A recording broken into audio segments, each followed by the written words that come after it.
Bismillahirrahmanirrahim. Students, today we are going to discuss here start the third lecture.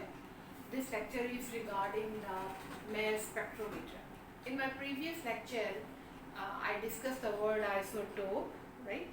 And then we said that the isotopes, these are the atoms of the same element which have the same atomic number but different mass numbers. फिर हमने कहा था कि discuss करते थे, इसमें हमने एक पॉइंट डिस्कस किया था रिलेटिव अबंडेंस ऑफ आइसोटोप्स की बात की थी, ठीक है। और मैंने इसमें आपसे कहा था कि हम डिस्कस करेंगे कि how we can find out the isotope of an element. अब इसमें हम चलते हैं यहाँ पे कि in order to find out the isotopes of an element we use an instrument, that instrument is called as the Mayer spectrometer.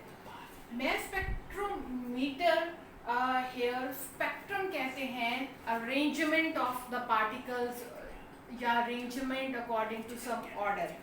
अब यहाँ पे हमने जो आइसोटोप्स हैं उनको अरेंज करना होता है according to their mass to charge ratio के अकॉर्डिंग हमने अरेंज करना होता है। हम कैसे फाइंड आउट करेंगे कि आपका कोई एक एलिमेंट है और उसके आइसोटोप्स हैं या नहीं हैं, अगर हैं तो उनकी मैसेज क्या हैं और उनकी रिलेटिव अबंडेंस क्या है, ये सब कुछ हम इस इंस्ट्रूमेंट से करेंगे। सिंपली इसमें आ जाते हैं Mayer spectrometer instrument use to measure the exact masses of isotopes of an element, ठीक है। अब ये हमारा एक बेसिक पर्पस है, राइट। आप जैसे हम कहते हैं जी ऑक्सीजन है, ऑक्सीजन के आइसोटोप्स हम कहते हैं जी 16 है, हमारे पास ऑक्सीजन 17 है।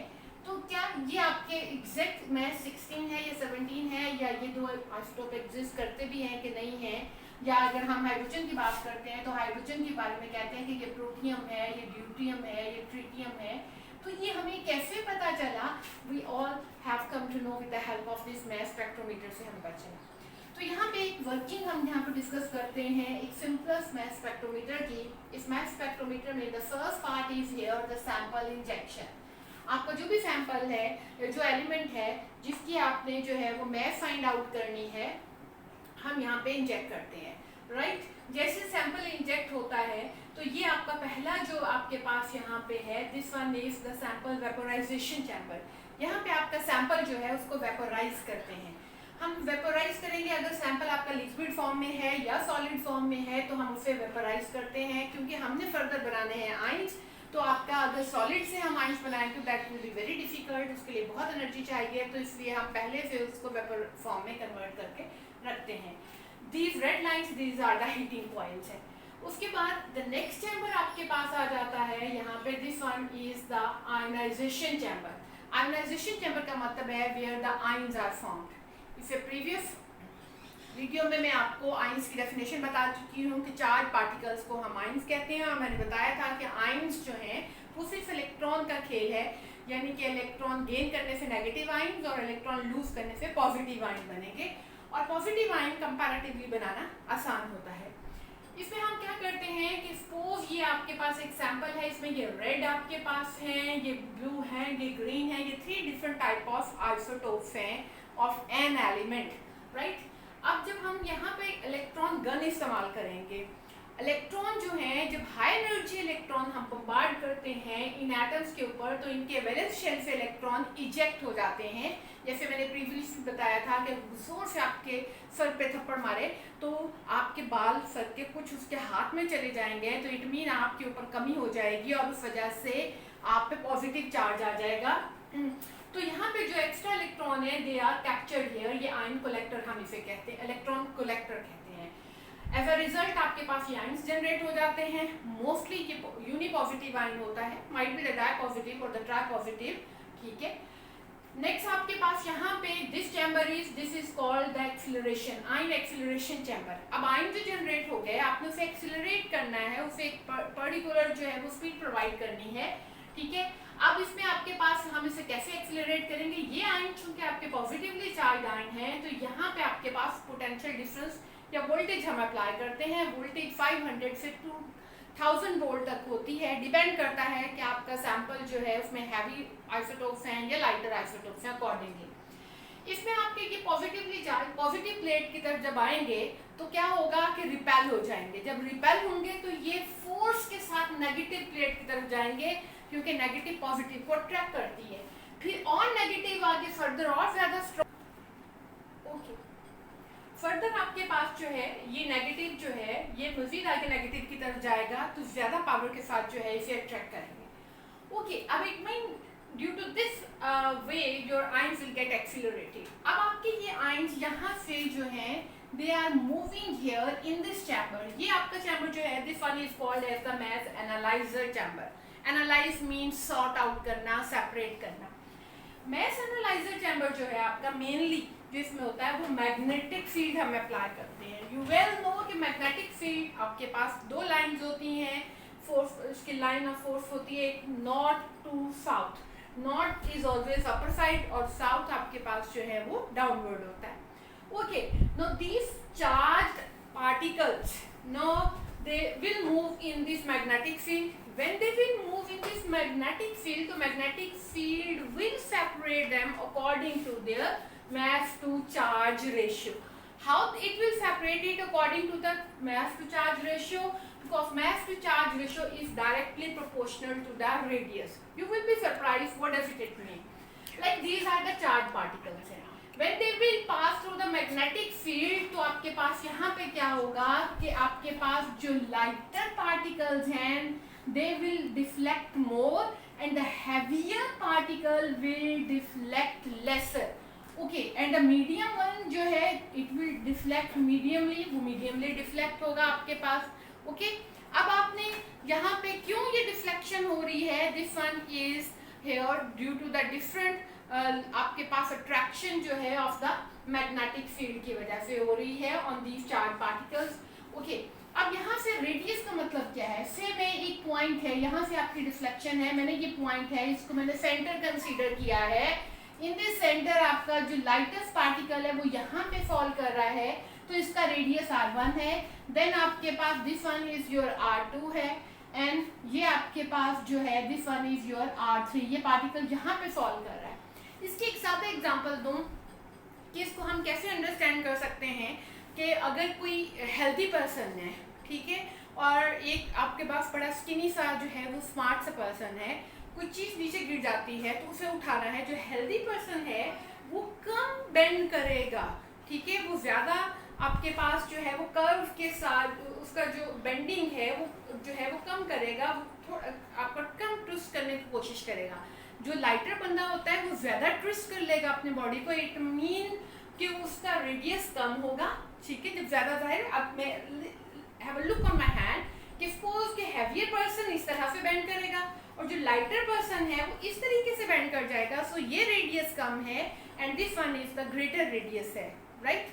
सो इन दिस वे आपके चार्ज यहाँ पे पार्टिकल्स हैं, they are separated according to their mass to charge ratio. It will be having the least mass, this one is greater and this one will be the greatest. तो सादा लफ्ज़ों में जिनकी mass कम होगी वो कम डिफ्लेक्ट करेंगे, जिनकी mass जिनकी mass कम है वो ज़्यादा डिफ्लेक्ट करेंगे और जिनकी mass ज़्यादा है वो कम डिफ्लेक्ट करेंगे। डिफ्लेक्शन का मतलब ये है कि अपने पाथ से बेंड कर जाना। Okay, come to this equation here for the separation. The formula is given in your book, that is mass to charge ratio is equal to h square r over e. अब r क्या चीज़ है? Radius है। Radius का ताल्लुक किस चीज़ से होता है? रेडियस का ताल्लुक जो है वो मास टू चार्ज रेशियो से होता है। Mean greater the mass to charge ratio greater the radius. सादा लफ्जों में आपके पास हम कहते हैं अगर आपका चार्ज कांस्टेंट रहता है तो greater the mass greater the radius, lesser the mass lesser the radius. Quite clear कि अगर मास कम है तो रेडियस कम है और अगर आपका मास ज़्यादा है तो रेडियस भी ज़्यादा है। अच्छा, रेडियस फिर इसका डिफ्लेक्शन के साथ क्या ताल्लुक है? Radius is inversely proportional to the deflection. अब ये जो चार्ज पार्टिकल है इसमें ये डिफ्लेक्शन ज़्यादा है और ये डिफ्लेक्शन कम है। हमने कहा मैक्सिमम डिफ्लेक्शन मींस आपका लीव द रेडियस, इसका रेडियस कम है और इसकी डिफ्लेक्शन मैक्सिमम हुई है। कहाँ से डिफ्लेक्शन हुई है? से डिफ्लेक्शन का बेटा अगर नहीं समझ आ रहा तो से ये एक लाइन है जिसपे ऊपर ये मूव कर रहे हैं, ठीक है, आपके ये सारे जो है पार्टिकल्स, चार्ज पार्टिकल, तो अगर उस लाइन से कोई इस तरीके से बेंड होता है तो ये मैक्सिमम डिफ्लेक्शन है, अगर कोई इस तरीके से होता है लेस डिफ्लेक्शन है, कोई ऐसे जाता है तो लीस्ट डिफ्लेक्शन। तो it mean that this one is the least deflection है आपके पास, और this one is the maximum deflection आपके पास है। तो इट मीन हमारे पास यहाँ पे द रेड वन जो है it has shown the most deflection but least radius. So this one is your higher deflection. आपके पास ये चीज क्या है, डिटेक्टर है, आइंस आपके पास इस डिटेक्टर के ऊपर फॉल करेंगे। अच्छा, जितने आइंस आके फॉल करेंगे उतना करंट प्रोड्यूस होगा। लाइक वेरी सिंपल, अगर एक डोर है उसके ऊपर एक बंदा नॉक करता है तो कम आवाज आएगी, अगर एट अ टाइम उसके ऊपर 10 बंदे नॉक करेंगे तो ज्यादा आवाज आएगी, और अगर 20 बंदे नॉक करेंगे तो और ज्यादा आवाज आएगी। तो this kinetic energy that is produced due to the striking is converted into electrical energy. तो इट मीन कि हम यहाँ पे जो एक तो ये आपके आगे आइसोटोप सेपरेट हो गए, फर्दर इसकी अबंडेंस कितनी है, इनकी क्वांटिटी कितनी है, that is measured with the help of the current. Detector convert these ions here into the electrical current. Electrical current is amplified here. This amplified current is recorded. Okay, again recorder में आपके पास ये record हो गया। यहाँ पे detector में दोबारा एक बात बताती चलूँ कि अगर सपोज हमारे पास यहाँ पे है, आप बुक में जैसे एग्जांपल डिस्कस की गई है नियॉन के आइसोटोप्स की, नियॉन 20 है, नियॉन आपके पास 21 है, नियॉन आपके पास 22 है, right. These are the masses हैं कि मैंने मैसेज की बात की है, इसमें कंफ्यूज मत हो जाए कि मैंने इसे नीचे लिखा है ऊपर, उससे कोई फर्क नहीं पड़ता। ओके ओके, अब आपके पास जाहिर है इसकी मैस सबसे ज्यादा है, तो it mean it will show the least deflection, और इसका रेडियस ज्यादा होगा, तो आपका नियॉन 22 यहाँ पे फॉल करेगा। आपका लीस्ट जो डिफ्लेक्शन हो आपके पास यहाँ पे maximum deflection and least radius जो होगा that will be for this one, ये आपका 20 के लिए है, फिर this one is for the 21 and this one will be the 22 है। ओके, अब यहाँ पे अगर आपके पास ये सपोज आपके पास 20 वाले बहुत ज्यादा हैं तो करंट की क्वांटिटी बहुत ज्यादा आएगी, और अगर 21 वाले कम हैं तो इसकी करंट की क्वांटिटी ये है, और 22 वाले बहुत कम है तो क्वांटिटी ये आएगी।